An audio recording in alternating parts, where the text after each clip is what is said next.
Moose here with me, former Impact World Champion on the phone. Rebellion. We're coming off a Rebellion. You're not the champion anymore. It was a really great match, but I want to point out that you're still on this media tour, and I think it speaks volumes to how much the company values you.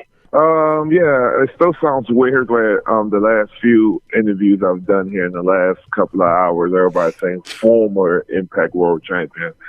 That still feels very odd and weird, but it is what it is. But yeah, just because I don't have the title, I still consider myself the face of the company and Mr. Impact Wrestling. Obviously, you see, I'm still out doing the media tours and still going to be doing them, and it's just one of those things that just because I don't have the title, the physical title, that validates me being Mr. Impact Wrestling, the work that I continue to put in, and the work that the company expects me to keep putting in shows that I'm still the face of the company.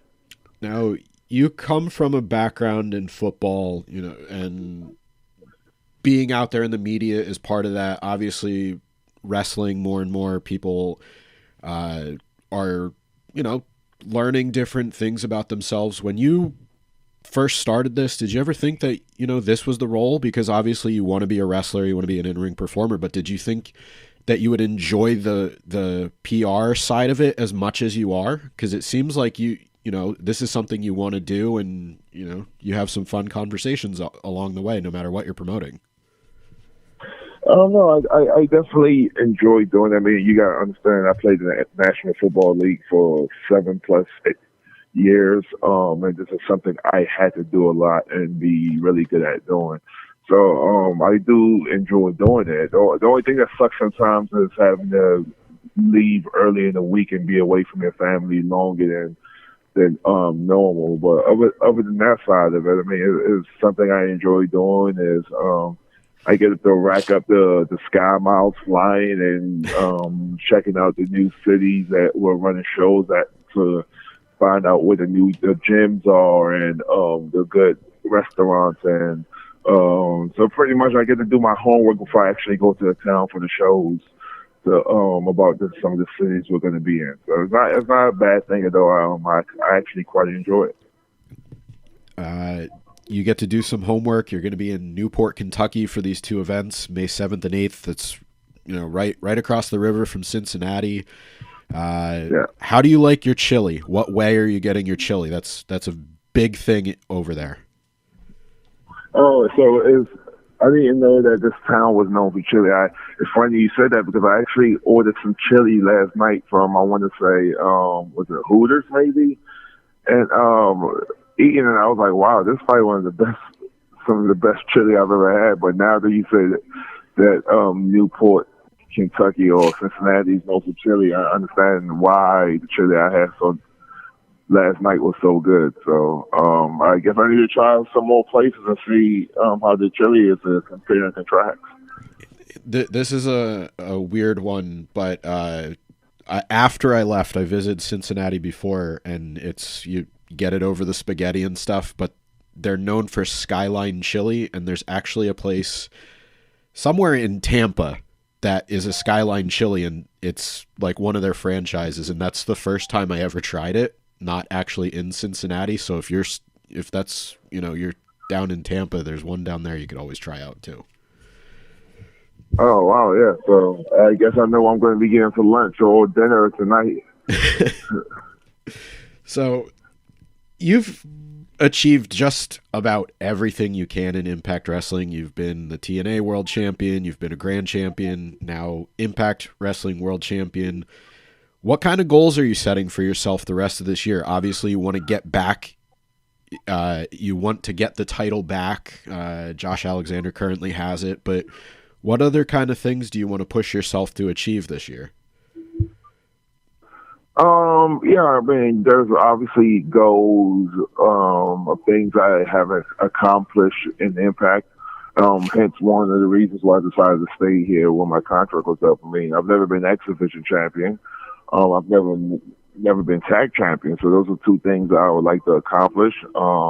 Obviously, with the tag champion part, I would like to if I have to find a tag team partner that can stand me, you know.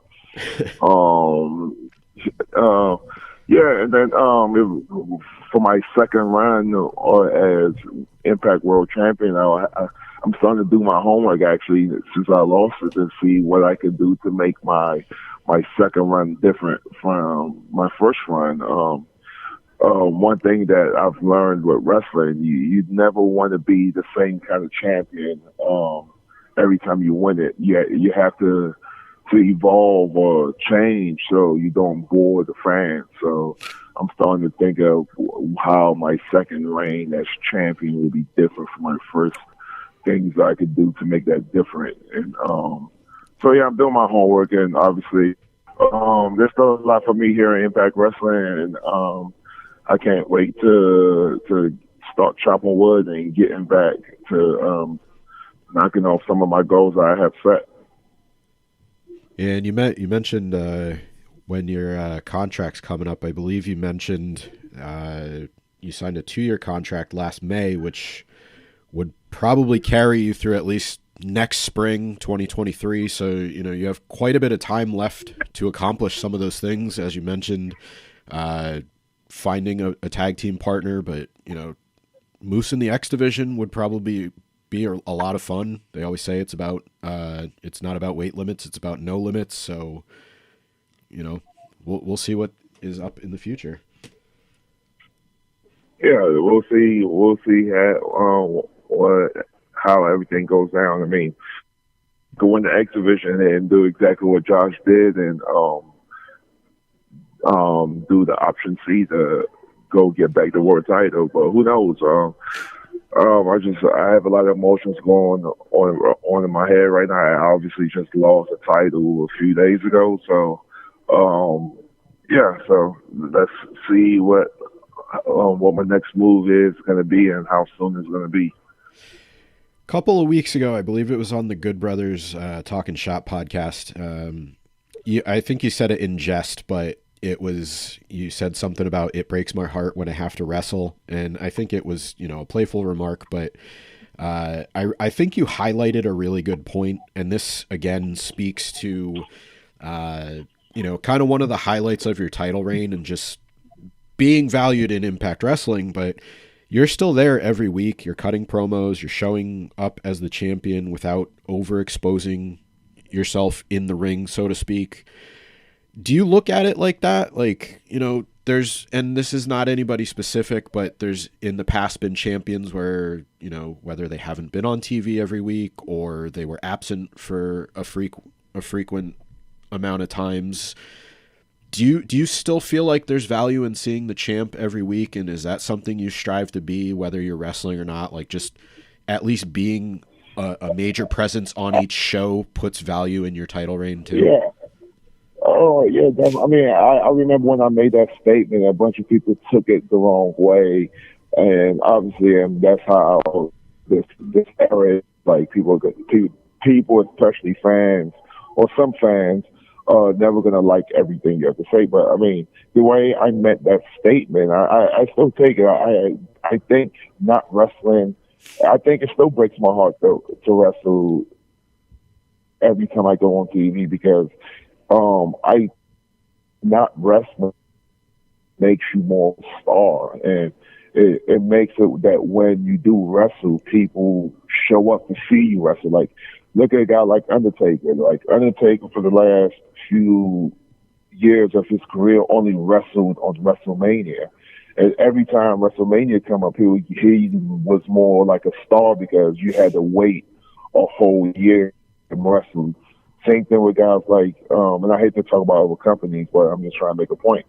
Same thing with guys like Brock Lesnar. Because Brock Lesnar doesn't wrestle every Monday night or Friday night or whatever the shows are, when he does wrestle, you tune in because you don't know when the next time you're going to see him wrestle. And I think that's how it was with me during my run, and even before my run, where I don't wrestle them. I wrestle, if it's an app special or a pay-per-view, you make sure you tune in because you don't know the next time you're going to see me wrestle because I don't wrestle much. So I think that helped me become a bigger star than I am today is because of how much they limit my physicality or wrestling during the TV shows, and they try to make it a big deal when I do go out there to perform, which I think that right there in general makes guys huge, bigger. That's how you build a superstar, and I think Impact Wrestling has done a good job with doing that with myself. Obviously, you can't do that with everybody, or you wouldn't have a show. But I think there's some guys that you can do that with, and I'm happy I'm the one of the guys that they did decide to do that with. Yeah, and again, I said, I think you made the original comment in jest. It was maybe taken a little out of context, but I think there's value in the way that guys like you are presented, where you're still out there, you're the champion, you're making your presence felt, but then it's more of a special attraction when you do wrestle. Yeah, I mean, don't get me wrong. I'm still on every TV episode. I'm just not wrestling. Yeah. But when I do decide to put my gear on and wrestle, it makes you want to tune in because it's like, man, we haven't seen Moose wrestle in 6 months. Oh, man. Oh, wow. I have to tune in. Like, I forgot who I was selling to. Maybe it was Scott. I was like, man, Scott, I know tonight I'm wrestling Josh for my rematch, but before tonight, you remember the last time I wrestled on Access TV? He was like, oh, when was it? I was like, oh, we had myself, Morrissey, and Suzuki versus Cardona and Eddie, which was about 6 months ago. And it was like, wow, I didn't know it was that long. But yeah, but it's just one of those things now. People are going to tune in and watch me wrestle because they don't see it much. Yeah.